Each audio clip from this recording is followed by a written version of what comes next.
Live from Los Angeles, welcome back to Good Morning La La Land. A friend of the Focus family here, Fred Steck, is back in the house. Welcome to the show. Thank you. Thank you so Honored much to be here. for being with us. We know that you are kind of an expert in managing relationships and how success in personal relationships reflects in business and sales. But first, we want to know, how did you develop that expertise? So I was actually working as a lifeguard for the city of Santa Monica, and my father, who was a brilliant attorney, invited me down to his office to discuss my career. Apparently he was somewhat doubtful that I was actually saving lives. Oh. And he suggested that I might want to get a real job, like an attorney or an accountant, or a television host, something that was, that he could understand. Or as a fallback position, I could go into sales. And I think that's how we look at sales in many respects, is that it's your fallback position. Anybody can do that. But the reality is not anybody can do that. But if you're good at personal relationships, you'll probably be pretty good at sales. And I began to think about the fact that I thought I was good at dealing with other people, and turned out that I was okay at sales too. Well, we have a special look at your interview on riding the wave. Let's take a peek. If someone were to come to you today and ask your advice, they see your career trajectory and say, I want to do exactly what you did, what would you tell that person? You really have to pay attention, and you also have to be empathetic. I want you to find me interesting and interested. So when we're having dinner, if you don't ask me any questions, I'm pretty sure you're not interested. Every time you demonstrate to somebody that you cared to follow up, you cared to ask questions, you were persistent to the point of wanting to both educate and to help.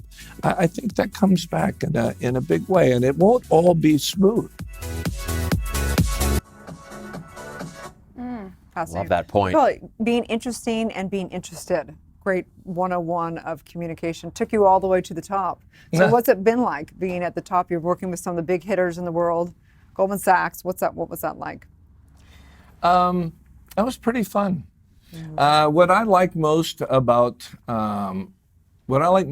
that business is the information that you had. And I don't mean information you were supposed to have, which would be the kind of the typical, but just there was no subject going on in the world where I couldn't sound credible on, because information flowed into that business like water over the transom, and that was really fun. You had an articulate view of very complicated problems. And none of these problems are black and white. And we had lots of analysts that did lots of research on the very difficult issues, both economically and globally that went on. So that I liked a lot. I never really, I think the archetypical goes, oh my God, it's so much pressure. It's no more pressure than any other job, but it was very fun to be able to develop relationships with people from all around the world and all walks of life. It was great. So fascinating, right? Yeah. I loved your point that you made earlier about being sort of interesting and also being interested. What would you recommend to a person who struggles with that, struggles to be interested in other people? That's a tough thing to solve. And I'll tell you an interesting story. So I'm in New York, and I was out to dinner a fair amount.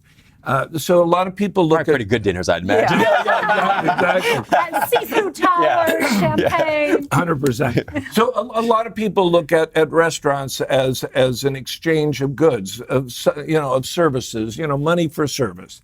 But if you're going to a restaurant, you're immediately in a relationship. The cameriere, the waiter comes up and talks to you, and you have a choice at that point to either engage or just to listen. And I developed a lot of friendships, especially with Danny Meyer's organization. So Danny Meyer, famous restaurateur, and he tells this great story of him. They were looking for an additional sommelier, and he hired, we'll just call him Fred, and he hired Fred as a trainee sommelier and sent him down to John Reagan, who is their head sommelier. John calls him back and says, Danny, why did you hire Fred? Fred doesn't know that a Chardonnay grape is a white grape. Danny said, that's okay. We can teach him that. But what we can't teach Fred is how he makes us feel.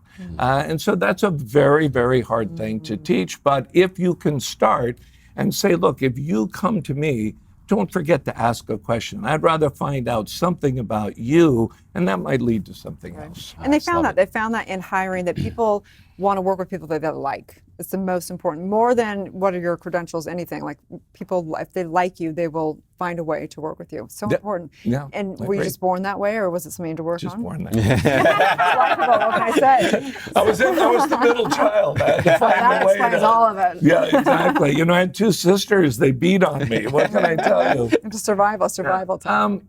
Listen, my sisters were great students. I mean, they really were. I was not a good student, and but I did find that in general, I was a history major. I wasn't a math major. I'm a big believer in liberal arts education. Big believer in that, and so that taught me, especially history, taught me how to be empathetic.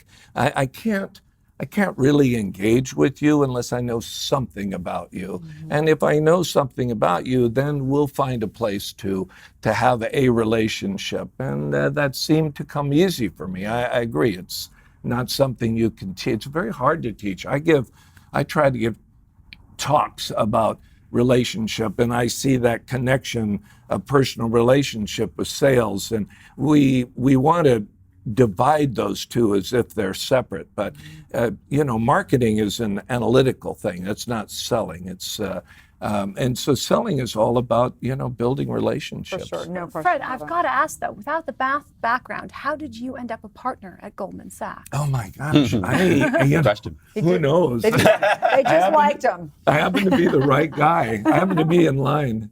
Now, I was not in a place that generally partners came from. I was in San Francisco, and I suppose the transaction of that really drew me into sort of interest to the firm was a relationship that I had developed with the Kamehameha School's Bishop of State, and they became one of only two outside investors in the firm. And that's a much longer story than I think we have time for, but that was all about learning about the organization, digging into the organization, and having relationships from top to bottom. So the key was really investing in your relationships. 100%. I mean, you have to understand, the boss makes the decisions. So you have to figure out a way to get to the boss. And along that way, you're going to develop relationships. You're not stepping over people, you're growing with them. Well, thank you for sharing that, for being with us today. We greatly appreciate your insight, your time, and your talent. Great, Lot of fun. Great principles to live by, for sure. Absolutely. Thank Tell you. people where they can find and follow you. Right Fantastic. here. Right here? Okay. You give some great speeches. Is there anywhere else you're going to be speaking? Well, that's nice of you to ask. I tend to give talks to philanthropic organizations. So I'll be back in June giving a talk to the development people at the organization Share Our Strength, which is trying to eliminate childhood hunger in the U.S., by the way. 16 million go hungry every day. One of the challenges there is the development people tend to be younger than me, and they tend to operate a lot through their mechanical, through the phone, but the people that are giving money are probably more like me. And so the challenge is understanding that you can't develop a relationship through a text. It just won't happen. And that's a really difficult thing to teach. So anyway, I'll do that, and then I give talks to universities, kind of the same. So people same that issue. do find you through the phone, are you on LinkedIn or something like that? Can they find whether you're going to talk and anything like that? I'm not on any of that. None of it. That's But amazing. I know how to email and I know how to text. I don't have much of a bandwidth. So you're beyond out of that. luck. Okay. Relationships can't be developed that way. So it's wonderful that we Yeah. have this time with you in person. Stay tuned. We'll be back with more in Good Morning La La Land.